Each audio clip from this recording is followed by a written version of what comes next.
commission doesn't make the world go completely around. I know it can be great, but if you don't have a clue what Medicare is or how to sit in the room with a client, it may be worth it to take street level comp and find out that you can get weekly trainings and you can get access to different toolkits and figure out what you need and interview for that versus, oh, I have to make all the money, because 70% of zero is zero. Welcome to Stay Paid Insurance and Financial Marketing. Unlock the secrets of success in insurance and financial services, where each episode delivers valuable tips and strategies to elevate your marketing game and help you succeed in both life and business. Brought to you by Reminder Media. Welcome to Stay Paid Insurance and Financial Marketing. I'm Joshua Stike along with Luke Acree, and our guest today is Kimberly Sixkiller. Kim is the founder and owner of K6 Resources and president of Magellan Healthcare, where she trains insurance professionals nationwide on how to optimize their business to best serve their own Medicare clients. Having served in the financial industry for nearly 2 decades, Kimberly's passion in senior advocacy helps to ensure that seniors today have an understanding of the health and wellness packages available as part of their Medicare choices. Kim, welcome to Stay Paid. Thanks for being here.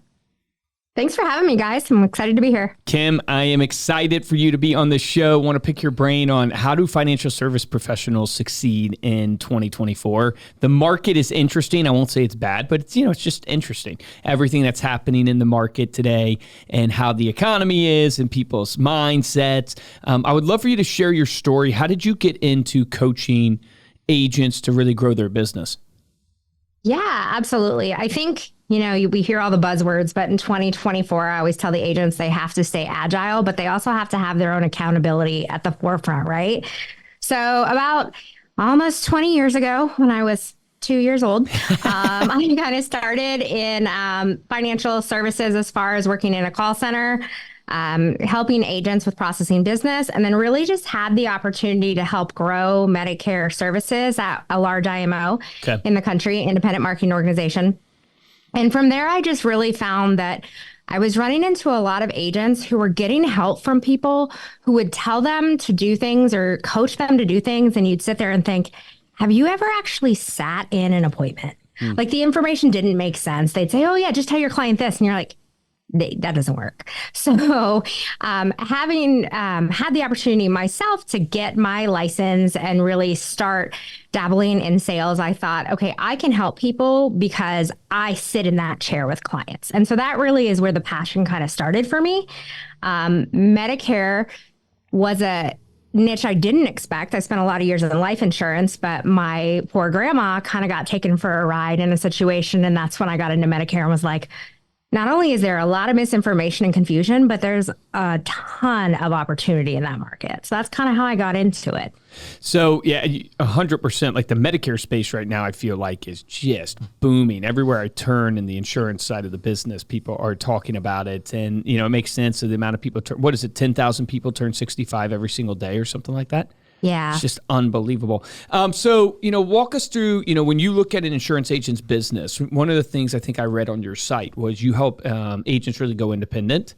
And I'm taking that as really being able to thrive on their own and build a business that actually succeeds. What are some of the core things that you see as drivers of an agent's business that if you were kind of categorizing maybe the core pillars that an agent needs to have structured in their business to grow, what would those be in your mind?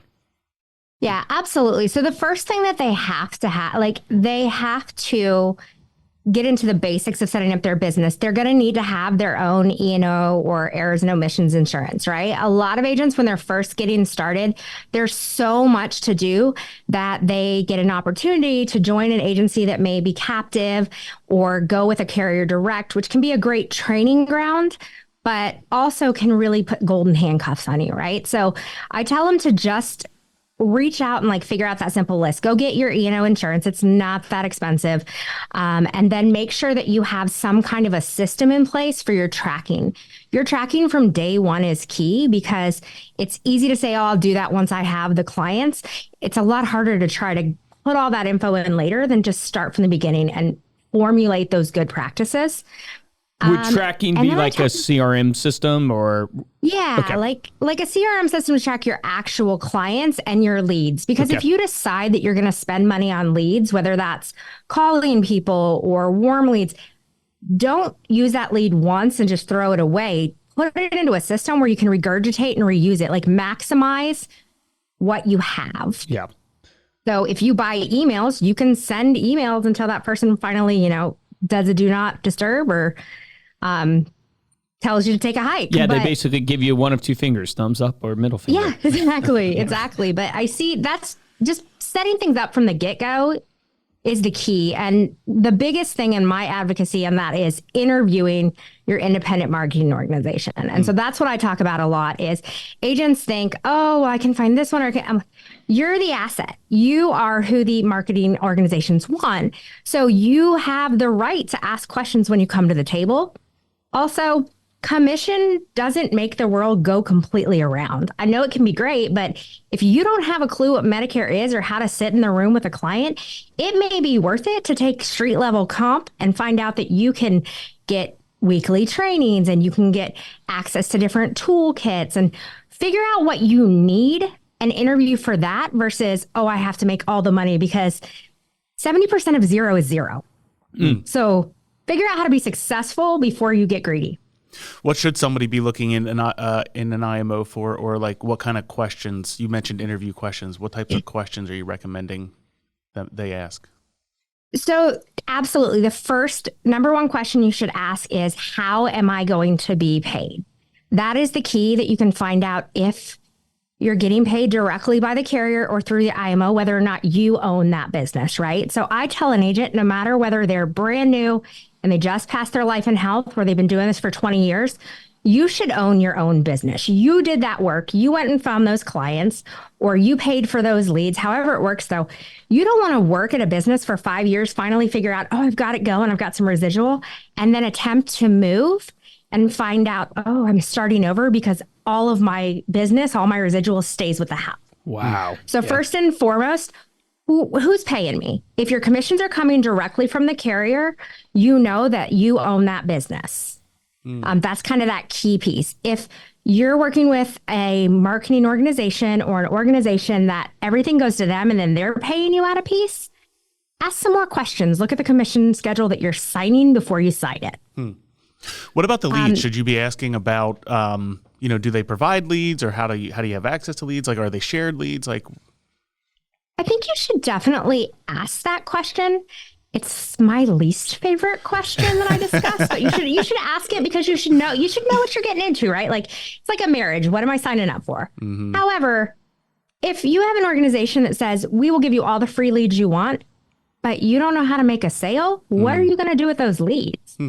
So again, you have to know what skills where are my strengths? Where are my challenges? What do I need to decide what's more important, right?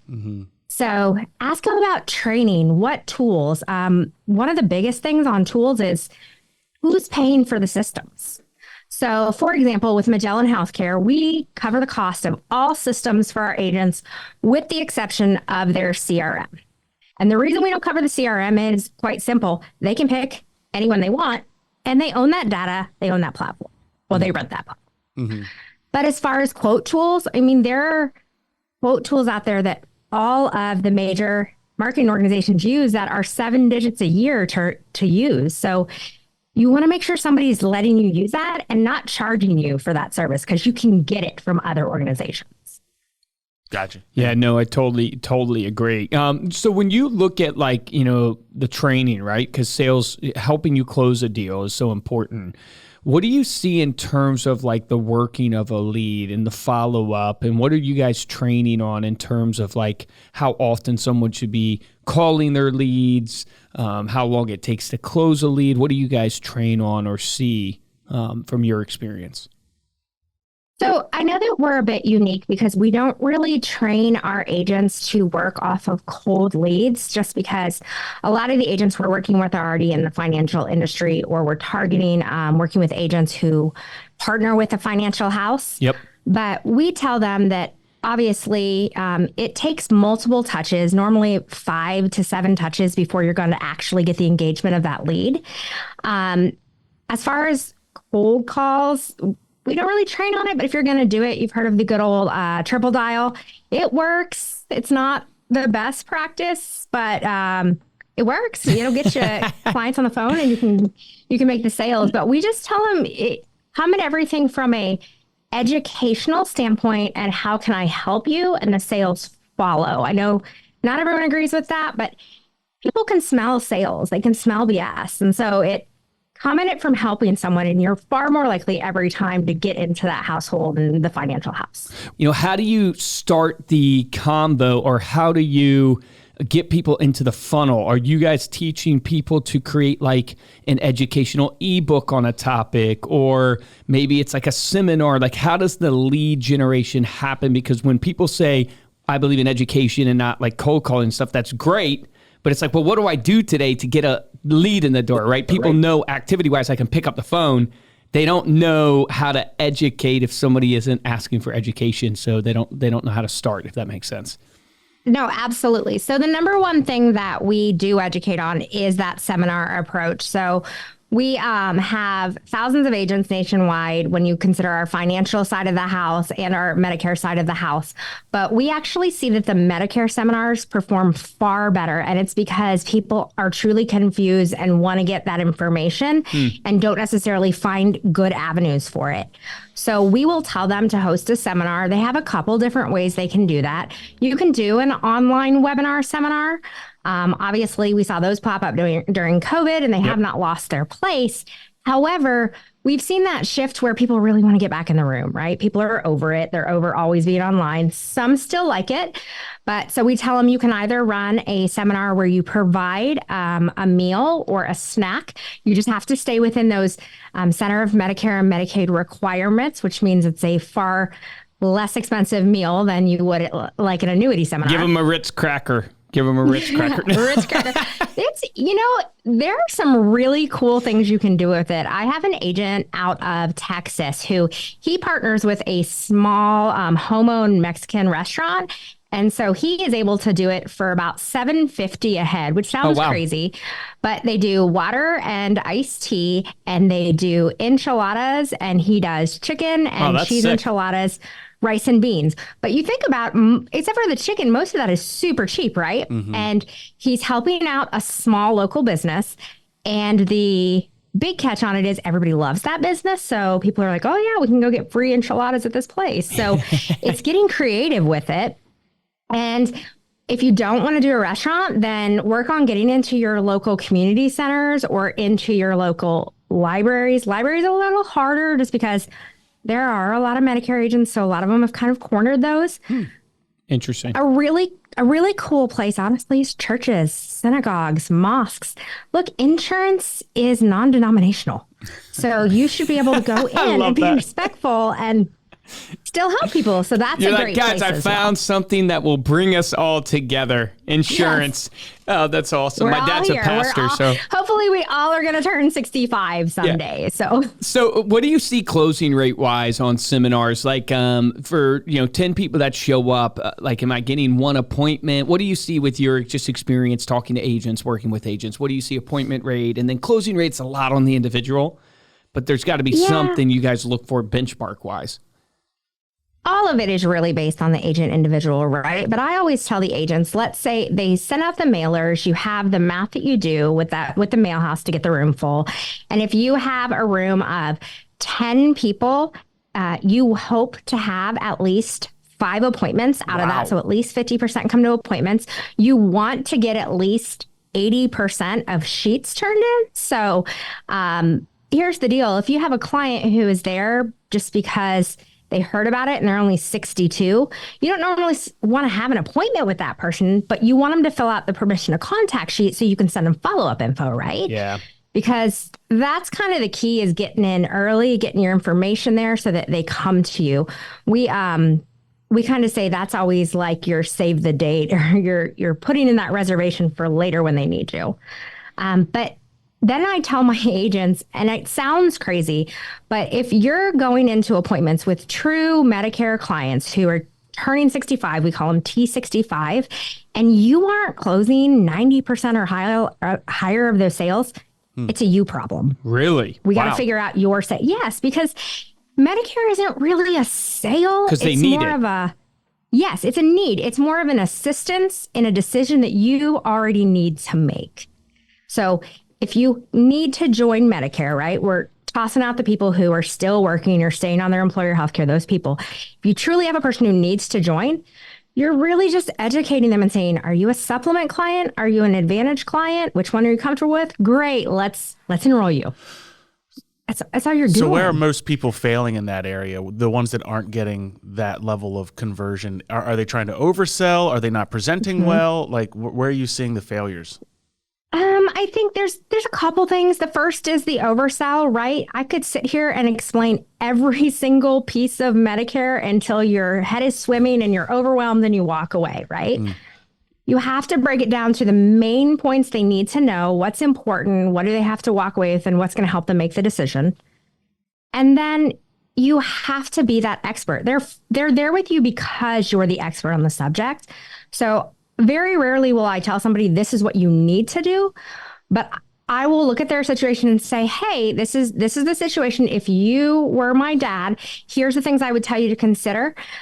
What do you prefer? And then if they ask me, what should I do? Then I'm going to tell them my personal opinion is this is what would fit and here's why. If you can't have that confidence in your conversation, they're not going to be confident in you. They're not going to buy from you. What about the follow-up then? Like, so as you're building, like, do you see a lot of referrals happening in that space also? Like, is that a big part of the marketing?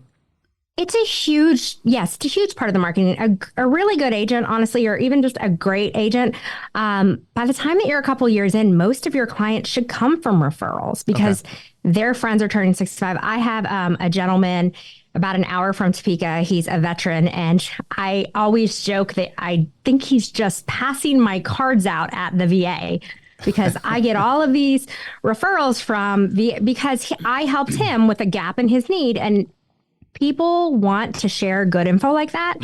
And we all know that there is a tendency when people are a little older to talk about the $3 they save, the $5 they save, the 79 cents.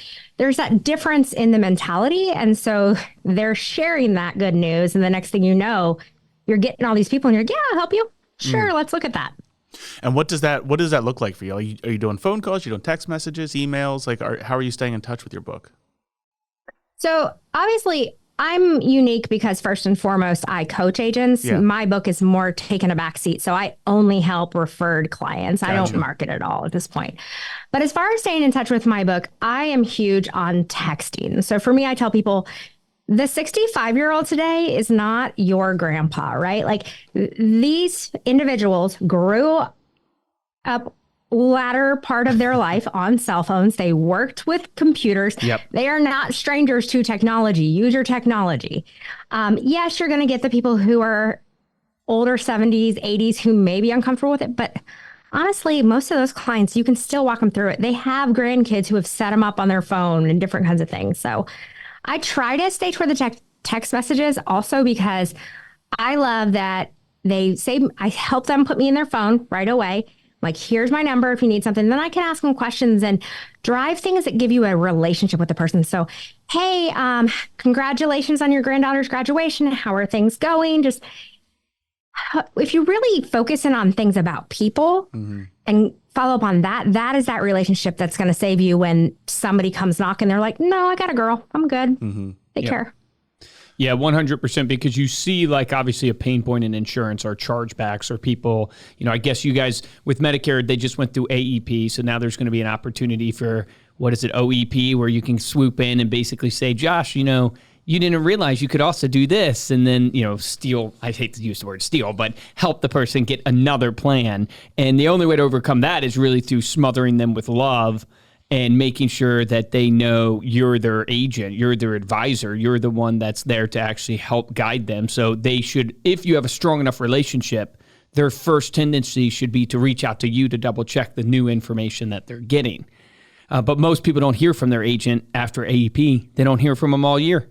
I mean, 100%. And that's the problem, right? Is there's so many people who swoop in and say they're going to do Medicare. They come in for an AEP, they sell some policies, they disappear and never do it again because it's not as easy as people think. It's a great career. It's profitable, but you have to work, right? I will definitely take a page out of Pete Fournier's book. I don't know if you guys know Pete. He's an awesome guy out of North Carolina. And he had one of the best sales tactics that I can credit for that I teach my agents too, is when you're selling something to those clients, when you're getting that sale and you're completing, you tell them, say, hey, I have just a couple follow-ups. If you have any questions on this, give me a call. Also, you're probably going to hear from somebody else that may have an opportunity for you, some different sales. That's great. Listen to that opportunity. If they have something that you think sounds great, I want you to take the information. Once you've got it, give me a call. I'm going to look at that opportunity for you. If it fits, I'll help you get into it. If it doesn't, I'll tell you why. And I'm even more than happy to get on the phone with that person and explain why this doesn't work for you. That's perfect. And that really does two things. It re-solidifies you as a professional, but also getting licensed is not difficult. So if they're selling some products out there that Susie really wants, I'll go get that contract. You're not taking my client. I'll just move her to a different thing. Yeah. Yeah, that's so good. What do you think is like the reason why, or what encouragement would you give mindset-wise, coaching-wise to agents? The failure rate is so high, right? 𝗀𝗃𝗃𝗀 created a whole conference on this concept of 8%, that only 8% actually make it. What is the coaching or, mindset shift that you believe agents need to have in order to succeed in this business? So this is where I think the accountability has really began to take a forefront for me in my coaching sessions, because I do think that agents, after they've been in this business for a little while, a lot of them have been lucky enough to be fed leads or to be kind of given a lot of information, and they're not proactively chasing and following up. And so I will talk to agents, and you have to really have somebody who's willing to hold you accountable, right? It's like having a real friend who's really willing to call you out and say, okay, have you done that follow-up? We talked about you holding a seminar. Have you picked a restaurant? Have you scheduled it? And if you're not meeting your own deadlines, if you can't keep yourself on track, who else is going to keep you on track? So there's that accountability. It also comes from networking. And so you've heard me talk about getting in the room. That's so important. There are so many different conferences out there that you can get in the room and meet people. And I enjoy getting in the room at 18 years in the industry just as much as I did on day one. It's just different. Like, you always learn something new, but you meet someone who has a different take. There's always somebody who has solved a problem that you're not really sure about. Agree. You also, the third thing is just, you have to check your ego. Look, I'm not saying that you're not, like, I have spent a lot of time with 𝗀𝗃𝗃𝗀, with Justin Brock, these agents who have been doing this for years, and people who, they know what they're doing, but they also have no problem sitting down and having a great conversation and understanding what somebody else is doing to see how they can do better, right? So people who are really, really good at what they do are never afraid to learn something from somebody else. And I think that's key. That's awesome. Great advice. Yeah, you do find, like, because I went on the road with Cody and stuff, the guy just listens. Yeah. He does, like, you would think he talks all the time, but no, in every conversation I was a part of with him, he would just take a back seat and listen. And I thought that was interesting. So I think it's spot on. He's a genuine listener too. You can tell he knows the eye contact. He's listening. He asks the productive questions. Yeah, Cody's one of the best at that. Yeah, for sure. Kim, thank you so much for coming on the podcast. Before we close out, let people know how they can connect with you. Yeah, if anybody wants to connect with me, they can email me at the letter K, number 6 at MagellanFinancial.com, or they can get with me through the website partnerwithmhc.com. Awesome. Thank you again. And thank you all so much for listening. You can dive deeper into this episode, get the show notes over at staypaidpodcast.com. We'll also put those links that Kim mentioned on that post as well. And if you enjoyed this episode and want to show your support, head on over to Apple Podcasts, drop us a 5-star review along with a comment. We will read it here on the show. And the best way to support us is to simply share this episode with someone that you know. If you want to get hold of me or Luke, you can email us at podcast@remindermedia.com. And of course, you can follow us on social media. We are at Stay Paid Podcast. For this episode of Stay Paid, I'm Joshua Stike. Guys, I'm Luke Acree. Kim, thank you so much for coming on. Everyone listening to this, my action item for you on this. One is check your ego at the door. I thought that was great. Ego, if you can control your ego, you can control your life. But the real action item, you heard her talking about the closing rates, right? 90%. You should be closing 90%. You should be getting 50% of these people at your seminar to set an appointment with you. And I think the good action item for you is, do you even know your closing rate right now? Do you even know what it is? Because that's where you have to start. If you go back to the beginning of this conversation, what did Kim say? She said you need to track what you're doing because you can't measure what you don't track and you can't improve what you don't measure. And so you need to look at your closing rate and understand where it's at. And now you have a benchmark for yourself, especially for my Medicare agents listening to this. If you're not closing 90%, then you know you have a sales problem, which means you need to go back into training. You need to look at the people that you can get around, change your environment to find people who've done what you want to do and get their advice. Remember, the difference between top producers and mediocre producers in every business is top producers take action. Take action on that today.